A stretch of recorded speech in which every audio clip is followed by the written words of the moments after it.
আপনাকে যদি জিজ্ঞেস করা হয় আপনার পার্সোনালিটি কীরকম, কি উত্তর দেবেন? হয়তো বলবেন এটা নিয়ে কখনো ভেবেই দেখেননি, একজন মানুষের পার্সোনালিটি কীরকম সেটা কি সত্যিই বোঝা যায়? আজকের ভিডিও থাকছে সেই বিষয়টা নিয়ে। আপনি কি সারাক্ষণ ফোন নিয়ে ব্যস্ত থাকেন? আপনার ফোনে নোটিফিকেশান এত আসে যে আপনার আশেপাশে থাকা বন্ধুরা বিরক্ত হয়ে যায়, বাবা মা বকাবকি করে। কয়েক বছর আগে ইউনিভার্সিটি অফ ডার্বি 640 জন স্মার্টফোন ব্যবহারকারীর উপর একটা পরীক্ষা করে দেখেছিলেন। পরীক্ষায় দেখা গেছে যেসব মানুষ দিনের বেশিরভাগ সময় স্মার্টফোনে ডুবে থাকেন তারা আসলে সব সময় একাকিত্বে ভোগেন। হতে পারে কথা বলার মতো মানুষ পেলে এই অভ্যেসটা কেটে যাবে। নিজের থেকে নিচের স্তরের মানুষের সাথে আপনি কেমন ব্যবহার করেন এটাও কিন্তু আপনার পার্সোনালিটি কেমন তা বলে দেয়।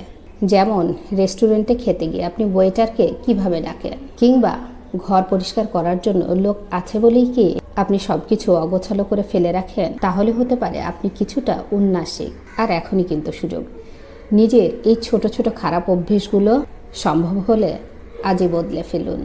আপনি কি জানেন আপনি কি ধরনের জুতা পরেন তার ওপরেও আপনার মানসিকতা বোঝা যায়। একটা সমীক্ষায় দেখা গিয়েছিল যেসব মানুষ খোলামেলা জুতা পরতে পছন্দ করে তারা সাধারণত খোলা মনের অধিকারী হন। অন্যদিকে যারা চাপা জুতো পরতে পছন্দ করেন তারা আসলে নিজের ভেতরে কোনো কষ্ট চেপে রাখেন।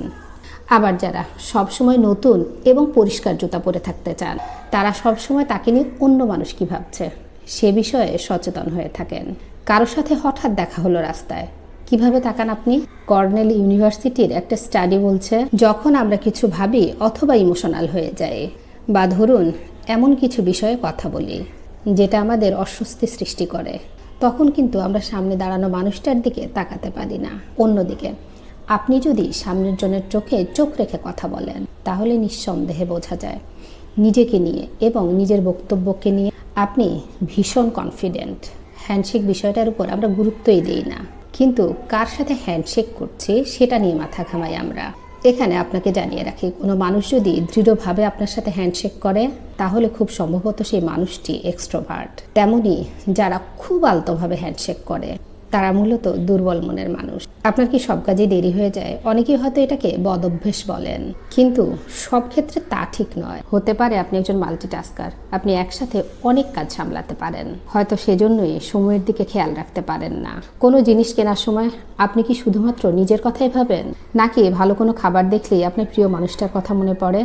যদি সবাইকে খাওয়াতে বা খুশি করতে ভালোবাসেন আপনি, তাহলে অবশ্যই আপনি একজন উদার মনের মানুষ। গ্লাস বা বোতল থেকে পানীয় খাবার সময় আপনি কোন দিকে তাকান সেটাও কিন্তু আপনার পার্সোনালিটি সম্পর্কে অনেক কিছু বলে দেয়। যেমন আপনি যদি গ্লাসে চুমুক দেওয়ার সময় সামনের দিকে তাকান তাহলে হতে পারে আপনি একজন এক্সট্রোভার্ট ব্যক্তি।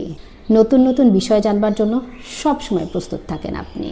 যদি আপনি গ্লাসে চুমুক দেওয়ার সময় গ্লাসের মধ্যেই তাকিয়ে থাকেন তাহলে হয়তো আপনি একজন চাপা স্বভাবের মানুষ। জীবন সম্পর্কে আপনি কি ভাবেন তার কারোর সাথেই শেয়ার করতে চান না। আবার যদি আপনি গ্লাস বা বোতলে চুমুক দেওয়ার সময় চোখ বুজে নেন তাহলে হতে পারে আপনি ভীষণ ক্লান্ত, কিংবা আপনার মধ্যে কোনো চাপা কষ্ট রয়েছে।